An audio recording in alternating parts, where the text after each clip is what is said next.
guys, Mary here. I'm ready to drop another episode, so thank you so much for following me and for getting ready to listen to this next little story that I have to tell. But before we get started, I do just want to say thank you to a few people that reached out to me on my latest episode that I had.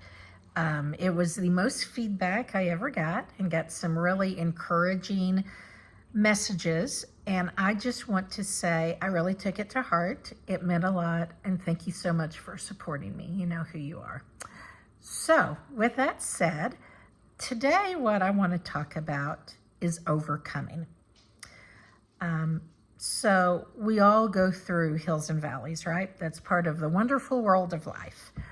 But I was thinking the other day about different circumstances I've been in.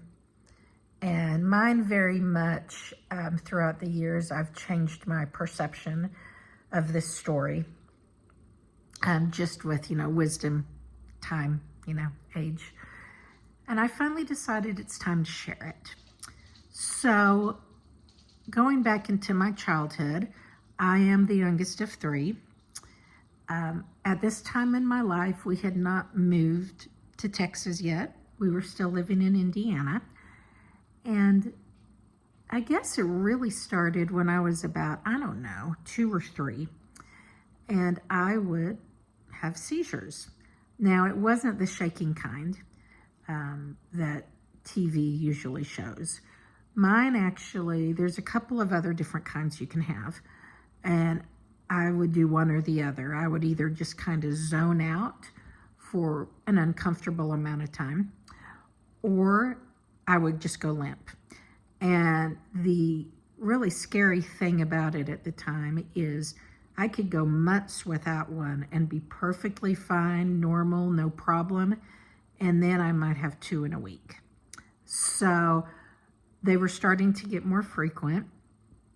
And it was, I would say, 2nd or 3rd grade that we really started, trying to figure out something because we knew something wasn't right. So I can remember once a week going in and getting blood drawn. That was 3rd grade. And so finally, after many tests, we figured out what it was. I did have a tumor. It was non-cancerous.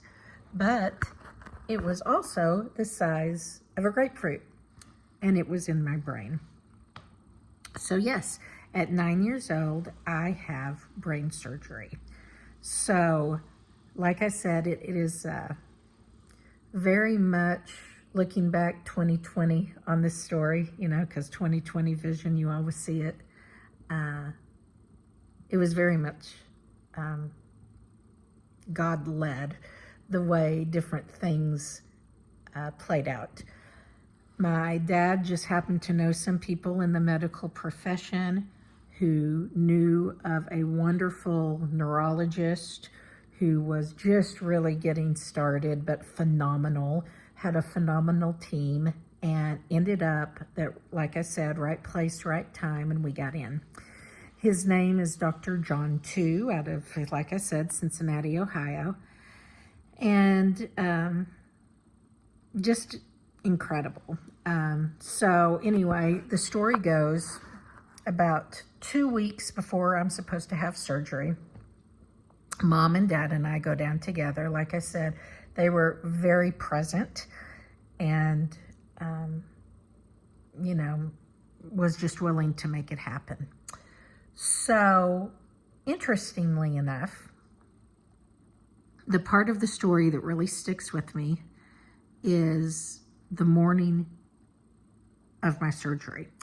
So the surgery was set to be very, very early because you have to keep in mind this was going to be a tedious, long surgery because you have to take your time. It takes hours, and especially when you have something the size of a grapefruit.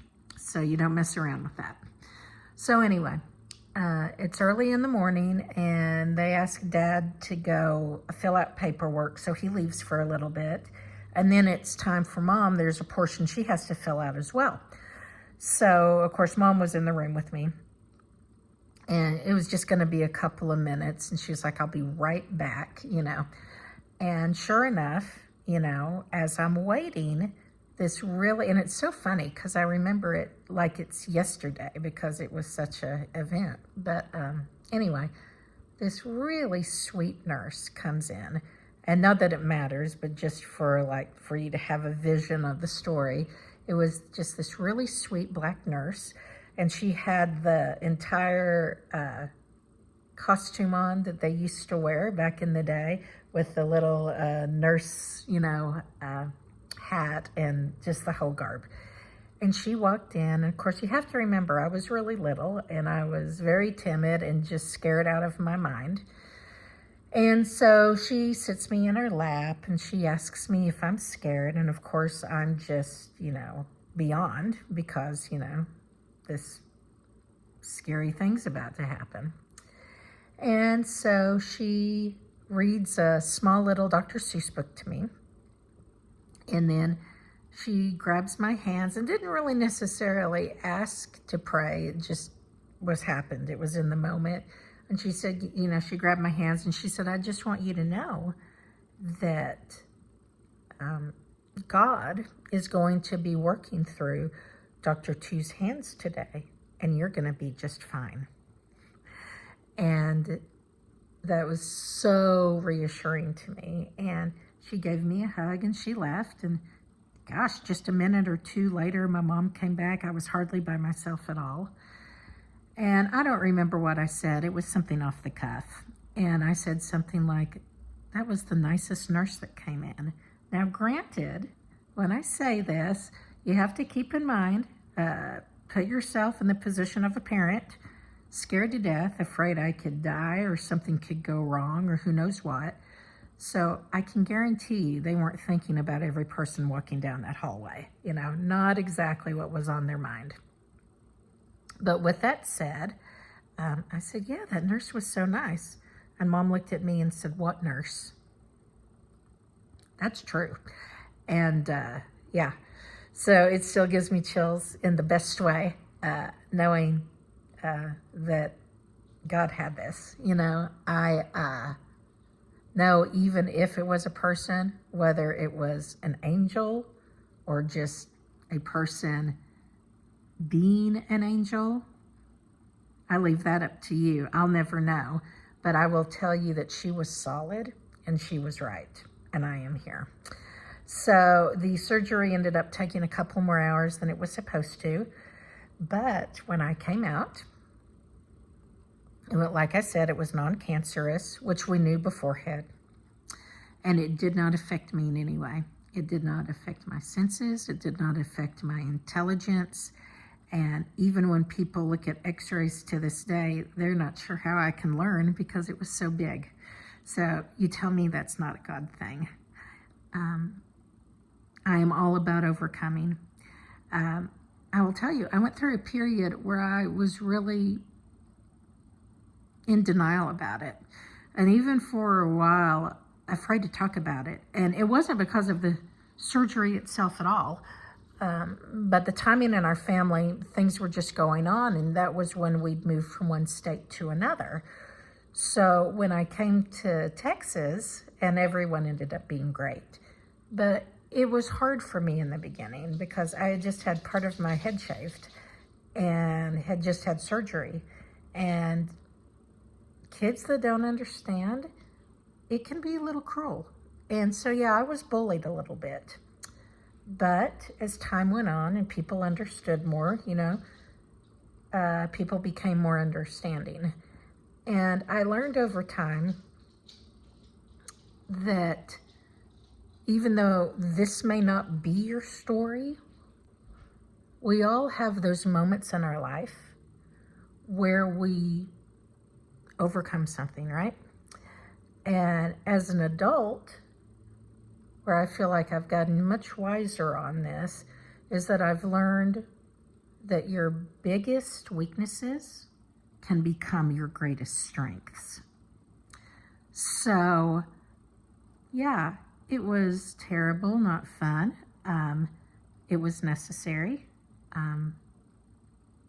Dr. Tu saved my life, And I don't, even think twice about that. I know he had a gift, and I was very fortunate because even after the surgery, like the first few years, like every, like 6 months, then it would turn into a year, then a year and a half, I get like CAT scans. And then as medical technology advanced, it became MRIs. And I still kid to this day that even though I'm healthy, I could probably light up Pantex on my own.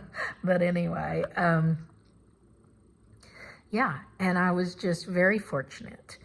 And so when you're going through a hard time, or you think, man, I can't believe I did that, or this really bad part of my past, or maybe you're getting over an addiction, or you thought something that you would never do, first of all, you have to forgive yourself. And let me tell you, I am talking to the choir, because anyone that knows me knows I am my own worst enemy. I do not need enemies in this world. I don't. But I'll tell you, we can take that and we can change it. Because there's two things you can do in life. You can use your weaknesses as excuses to stay where you are. That's no fun. And I don't want to do that. Or you can have growth. You can have wisdom, and you can say, this is going to make me a better person. This is going to be why I'm choosing to go down this road, why I'm choosing to help this person, why I have become an advocate. Be an advocate for your story. There is nothing wrong with that. In fact, I find great respect for people that can do that.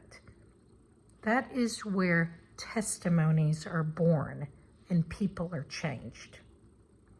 So when you look out in the world, there's people going through struggles, and let me tell you, I have other stories too. This is just the start. But the words that you think may not help someone may be the exact words that they need to hear.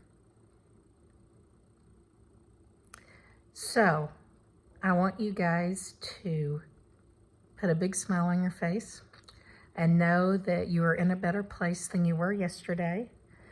And even if you have a moment of, going back or doing a rebound or something, it is still not too late.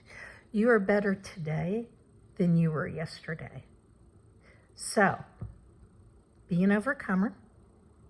Let's get out there. Let's help people in their weaknesses, and let's make this world a better place.